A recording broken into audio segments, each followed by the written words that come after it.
position 1, wala. Position 2, Nakikita daw namin ang aming mga boom. magulang na hinahanap kami kaya lang kahoy. Ayan, so active na siya. Ayun na siya. Dali naman nun. Tapos na. Tapos na installation natin. Okay na. Okay, like all our videos, wala atong practice. Wait lang. Yan. Anong maingay? Ito, siya yun. So, hello everyone. Yung mga bata tayo, di ba pag nagtatakbuhan or something, habulan, di ba meron tayong sinasabi na time purse. So, apparently, hindi pa siya time purse or something. It's supposed to be time freeze. So, nalaman ko lang din siya recently. Apparently, yun pala yun. So, ginamit namin yung time freeze. So, ngayon, re-reach muna namin itong video na we shot last year. Mga July pa yata, or June, July. So, medyo matagal na siya. So, anyway, we will continue on our video. This is the Car UD na tire pressure monitor. So, bakit itong brand na to? So, as far as e-commerce, local e-commerce are concerned, ng Shopee, Lazada, Temu, if ginagamit nyo siya, wala ka na kasi mahanap na ibang brand na branded na alam mong sila din yung manufacturer, or I hope sila rin yung manufacturer. Pero the way we see it, or the way nakita namin ni Miguel, is that ito ng brand na to yung parang medyo kilala. There's lots of generic ones, or the ones ranging from 1,000 pesos and below. We've tried that, I've tried that. Na-try na namin yung nasa loob ng tire mismo, yung sensor, and then yung external sensor na maliit na parang button. They work, yes. Pero like, give it 6 months, kahit pagit mo yung battery, eventually they tend to fail. This one, medyo tested na siya. Okay, I've used this for a year already. So far, it's okay. Ito na lang din yung available dito sa local market as of the moment of this shooting. And yung si Xiaomi kasi na isang brand yung ganito, it's outrageous. Parang before it was being sold for 3,000, tapos ngayon parang nasa 7,000, 8,000, tapos parang hindi mo na nga rin siya mahanap kasi I don't know what happened. Maybe nag-stop production, tapos kung ano lang yung natitira, that's it. Yun yung nandun sa Civic SIR kay Milky. Anyway, going back, okay, so we have 2 items here. This one is actually, ikakabit natin ngayon dito. This is specific for Toyota. Specific dun sa yung poverty slot niya, na tawag nila. I'll show you later on. And then this one is yung parang generic na you can put it anywhere. So ito yung nakakabit dun sa E46, ito yung ikakabit dun sa car ng dad ko, parents ko. So at least papapagpilian nyo, makikita nyo which one is which. Okay? Ito yung model numbers niya. This one is specific for the Toyota. Meron siyang specific measurement eh. Kasi this one is for the parang 2000 to 2002 something model. I'm not sure. This one, ito yung parang generic. May parang module reader siya. Yun. So, unbox na rin natin para makita nyo anong laman. Okay? Ito yung sa Toyota. So, nabuksan na natin. Ito lang muna itsura niya. So, you would see. Binuksan ko na siya. Sorry. Of course, ito muna. Notice. Yan muna. Okay, so may instructions siya, of course. Kahit sabihin mong sobrang sharp mo, tingnan mo pa rin, basahin mo pa rin. So, ito yung difference niya. Of course, ayan, kompleto pa siya eh. Even yung saan mo siya itatap. And then, sa likod, ayan. Ito siya sa loob. So, ito yung kasama niyang wiring kasi itatap mo to dun sa fuse, under dash fuse box. Meron siyang pang tap dun. Tapos meron siyang additional na ganito. And then, ito yung sensors. So, if you take one, meron siyang nakalagay na label. So, LF. So, left front. Tama ba? Yeah. Hindi looking for joke. This is RR. So, right rear. So, parang ganun. Nakalabel naman siya naman. So, you know where to put it. And then, ito yung nakakatuwa sa kanya. Ayan na siya. Cute. Yeah. So, saktong-sakto siya dun sa slot. Pasok mo siyang ganun. And then that's it. So parang, kumbaga parang medyo OEM plus siya ng konti na, you know, of course, it's branded. This one I think is the antenna for connecting dito sa modules niya, sa sensors. And then tools, ito yung security lock. And then ito yung lock niya mismo. So, yeah, that's it. So, ito yung kakabit natin today dito sa Altis ng kuya ko. Yan. Stig, di ba? Sobrang... Kasing yan na yun. Tapos since tatap mo na siya dun sa fuse box, so wala ka na iniisip. Powered siya parati. The moment na lagay mo yata sa ignition, that's it. So, easy. Okay. So, moving forward, ito naman yung generic. So, ito yung code niya. Yan yung code niya. So, buksan natin. Actually, dapat gift ko to sa car ng parents ko.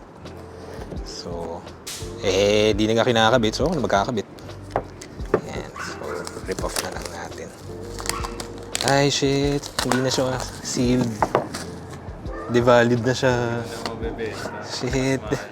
Devalued na siya.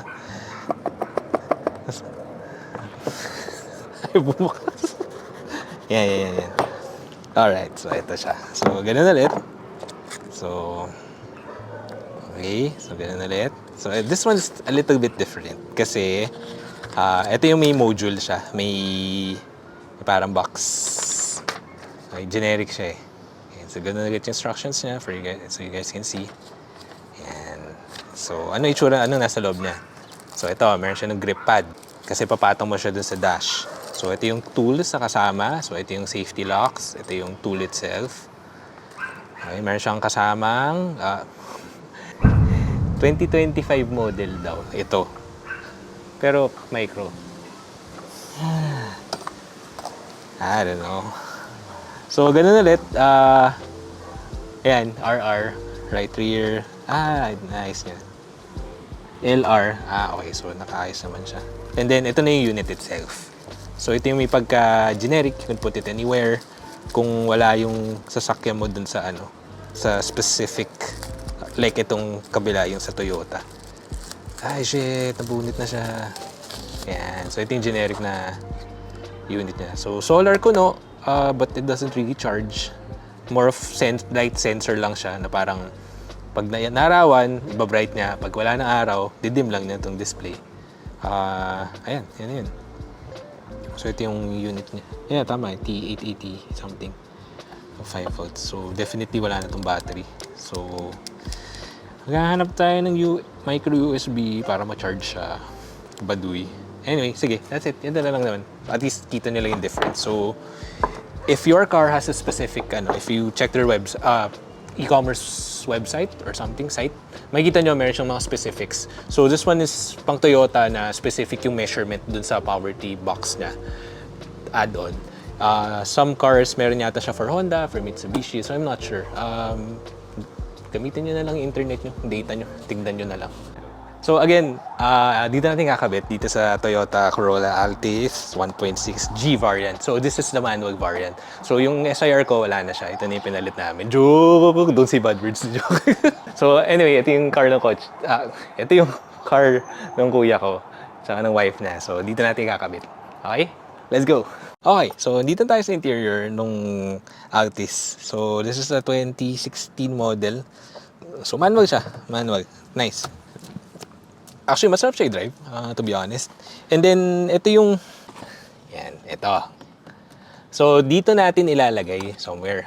Nakapili na ako, probably put it here kasi ito yung may pinaka visibility when you're driving. Kasi pag dito, matatakpan itong steering wheel. Pero pag dito, mas kita siya ng konti.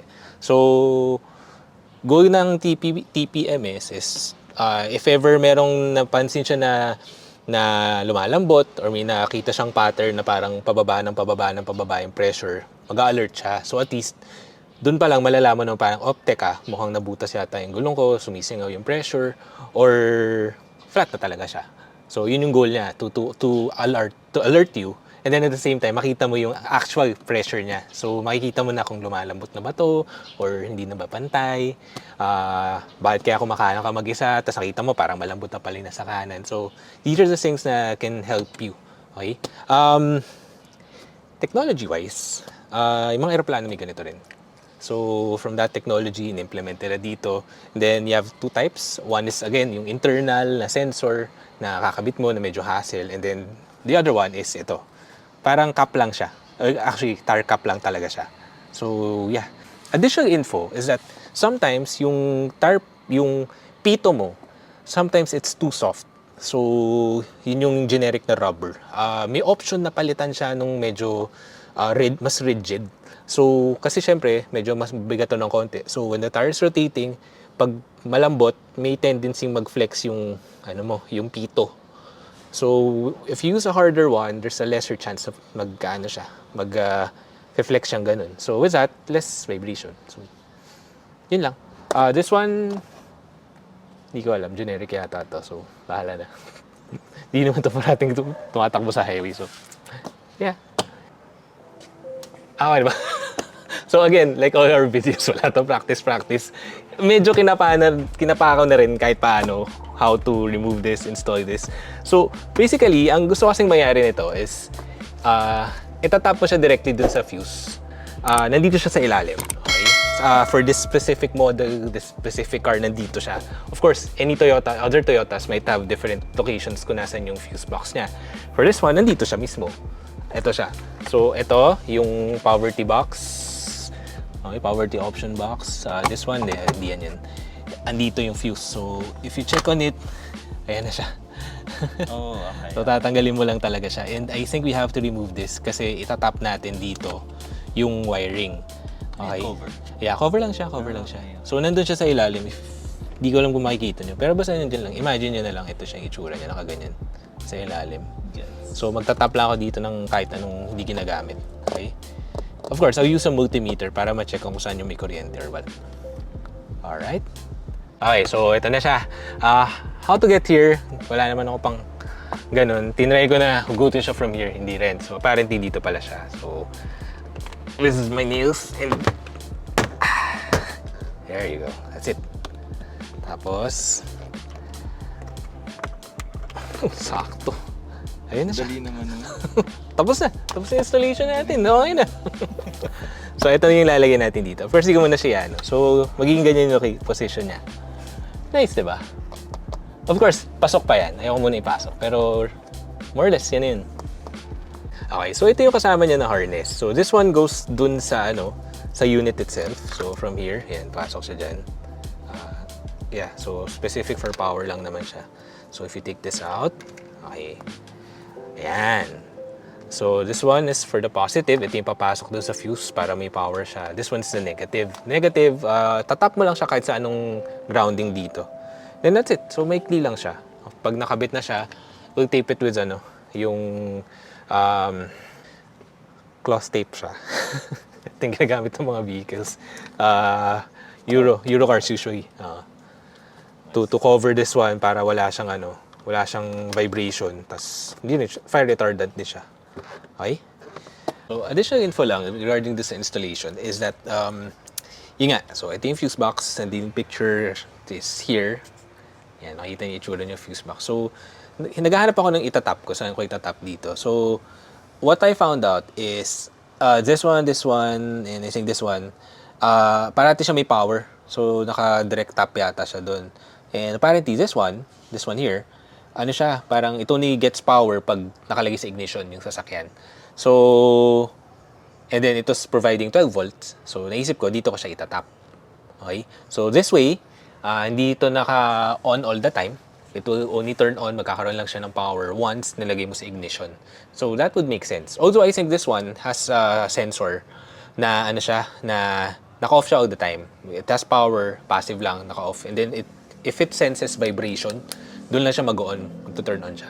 So, yung standard na unit din naman, may ganun din siya. Yung may box siya. And I'll show you later on. So, anyway, from the fuse box again, dito ko siya itatap. Okay? And then I found the bolt na doon ko itatap yung negative. So, meron ng positive, meron negative. So again, this is yung specific na pang Toyota talaga. Perfect pa talaga siya dito. Again, meron yata siya for Honda, for Nissan, meron yata siya for Mitsubishi. So just have to check, measure mo lang ito. And then, dun sa mga e-commerce na sites, meron na siya dun. Okay? Affiliate links? Affiliate links. Okay, so what's this? So ito na yung unit na yung pang generic, yung pinakita ko earlier.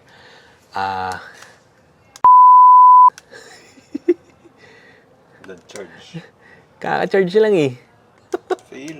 Fail. Kaka-charge lang. Sinarge namin kanina nung kakabit namin to. Ayan. Okay. Kulang pa pala. So, ayan siya. So, right now, ayan yung itsura niya. And then later on, pag na-power na to, ganun rin yung magiging parang itsura niya. Except smaller, of course. Yeah, so ganun yung mangyayari later on dito. Ganun din yung lalabas niya. But of course, in a very, very small and compact screen na sakto dito. Right? So anyway, going back, kapitan natin to. So this one, ito, yung lalagyan natin dito. And tapos ito yung negative niya. We'll tap it anywhere. So far, ito pwede. Chinek ko siya, it's tappable. Dito ka na siya itatap. So ito, meron tayong grounding dito. So safe yan. And then, so the wiring will go as ganito. Hugutin ko lang siya. Ayan. So this will go down dun sa dito sa box, sa fuse box. And then this one, shit, na-stuck. Yan. Tapos ito, yun nga, itatap ko siya dito.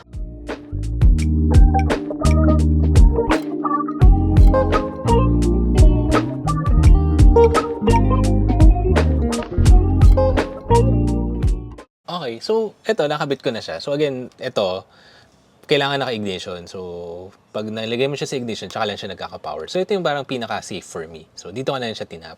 So, again, the negative anywhere here. Tinap ko na siya dito. In between this one. So, medyo tago siya. Tapos, yes, this one is plastic. Pero this one is, metal to eh. So, nakakabit siya sa chassis. And then this one, naka-bolt. So, okay na siya. And then, again, yung positive nandito. So, meron ka ng negative, positive. So, ito na siya. Ayan yung cable. Nakapasok na siya. This is antenna. Ito yung socket niya. Positive, negative. So, ito yung power niya. So, meron na siya 12 volts. So, right now, it's turned off. Kasi nga, hindi ka naka-ignition. But if I tapped it here, anywhere here, then may power to parate. So, yun yung ayaw ko. So, ngayon, to test it out, ito yung key. Wait lang. Ayan. So, position 1, wala. Position 2, Nakikita daw namin ang aming mga magulang na hinahanap kami kaya lang. ayan. So, active na siya. Hello? Minsan yan. Ayan, yun yung dashcam. May mga bagay na kailangan yung So, right now, nakabit na natin. So, may power na siya. And then, according dito, again, please turn on the monitor first and install the sensor. Otherwise, there is no display. Tire pressure will be displayed after 5 to 10 minutes driving. Hindi ka na yata siya madadrive, pero... Anyway, kabit na lang natin yung sensors. I've read the manual first. Yun lang din naman. Quick explanation lang pala with the manual. Dapat, ito yung nauna.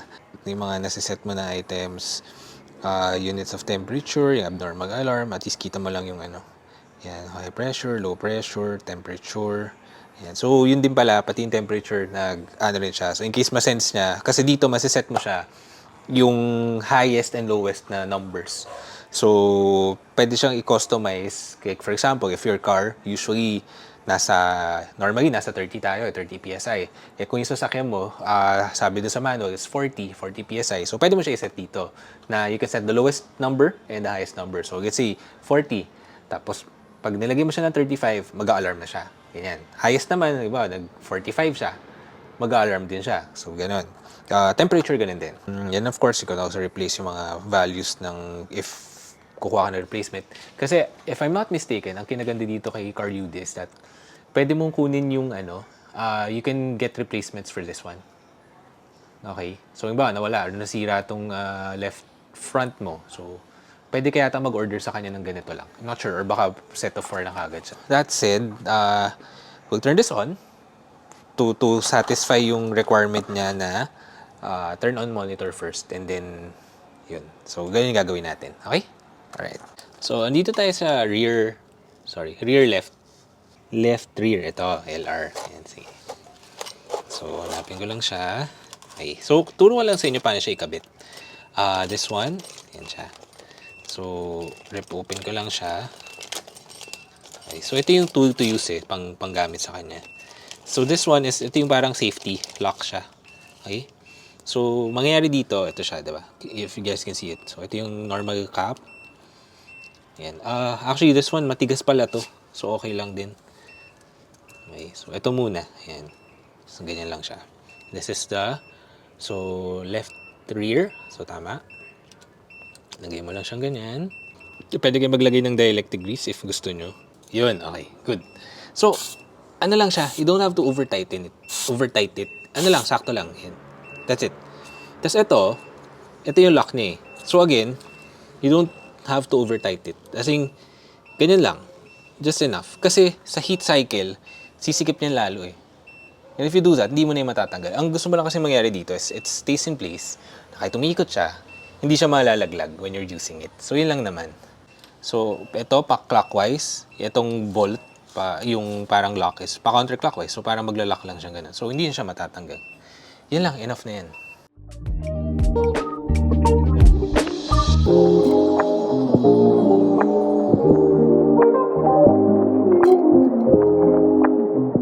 Okay, so unveiling na tayo. So, ito na siya. Tadaan! Wow! So, yun, gumagana na siya. So, tama naman yung reading niya, 32, 31. So, may 1 PSI difference. But, yeah, it looks good. It looks good. Pasok naman siya sa specs. So, what we do right now is, itong extra wiring na to, is syempre, inaya ko naman siyang iwang nakaganyan lang. So, gamitin natin yung BMW T. Ano bang tawag dyan?